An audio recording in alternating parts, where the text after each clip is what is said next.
Oilers cross the line?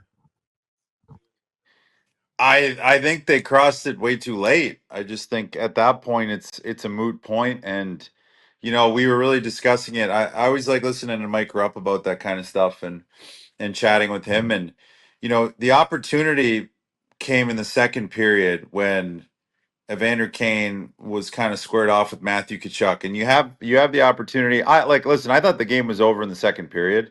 I thought they looked mentally out of it, and I know you kind of like as a team you want to stay in it, but you know I would have made it complete chaos in the second and get as many guys kicked out as possible. And not to say I'm not advocating ever to go injure somebody, but the big point for me that I wanted to drive home last night and today I'm going to do a show after this and is if you're in for a penny, you might as well be in for the whole thing. And the guys going here and fighting against the toughest line on the team. And now you got Gadjevich fighting Nurse, which Nurse is probably your toughest guy in the team. And having him and making Gadjevich look good here and their fourth line look good, which has been a big point of contention on this Florida Panthers team. And they get AJ Greer back, and then that fourth line looks like a huge difference maker. But I don't mind Frederick going after Bennett, but listen, you wait till the third period when it's 6-1, like do it at the end of the second. Connor Brown had Nico Mikkola like turtling. Matthew Tkachuk was running away from Evander Kane, and everybody kept their gloves on. And I'm not, again, we've talked about this before. I was not the toughest guy, but listen, you have an opportunity to kind of cut the head off the snake and embarrass Matthew Tkachuk in that series, who is the kind of the driver of the shit disturbing, but also like he kind of is the motor on that team, and you have the opportunity to grab him and piss pump him. So and once again, do I think Matthew Tkachuk could definitely hold his own? But Evander Kane is a very tough individual, very tough customer.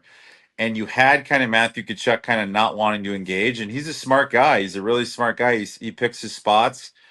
But you had the chance with no refs around to kind of grab him and just enact some pain. And because they weren't getting the calls, they were undisciplined. They couldn't break the puck out. Nothing. They played god awful. It was their worst game since I think game 1 or 2 against LA.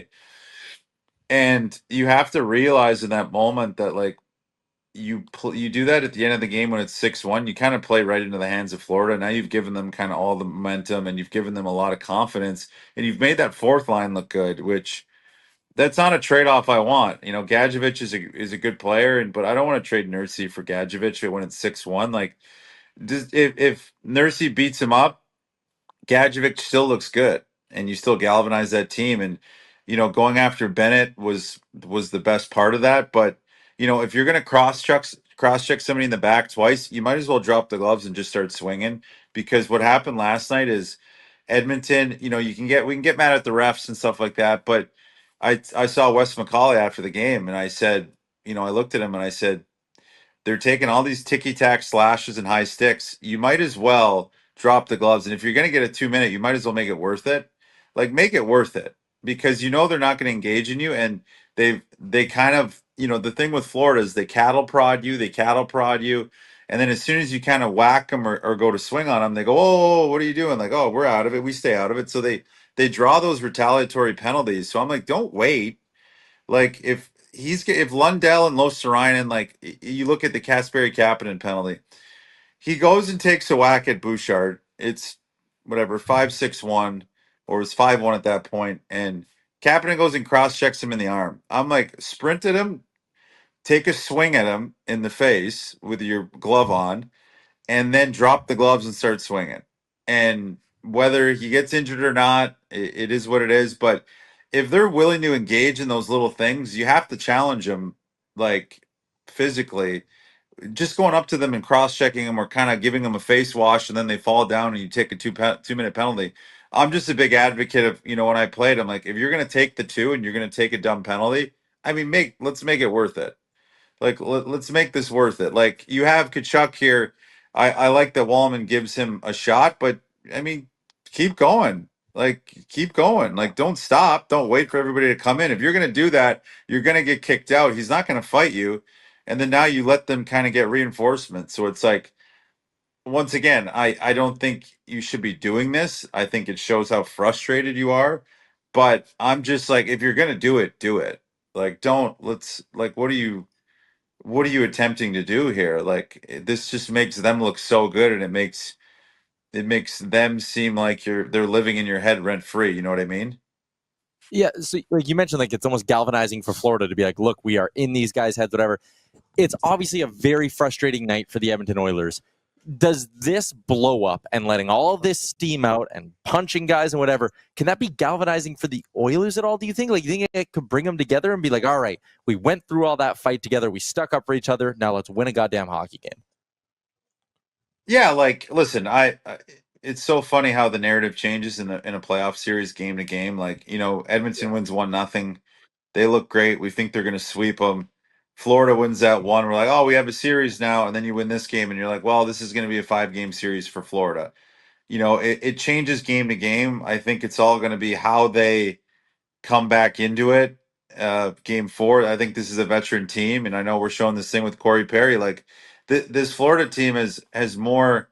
I hate saying fake tough because it's guys that would fight, but like they're bigger guys that they don't engage. They play very physical, but if you challenge them, they won't oblige you. So that's why it's like in these moments, I like Corey. The linesman got in and a little bit too early on a lot of these and protected Florida, and they know what they're doing. You see Rodriguez with the cross check. So I just kind of go back to it where it's like, don't wait, don't wait and don't ask permission.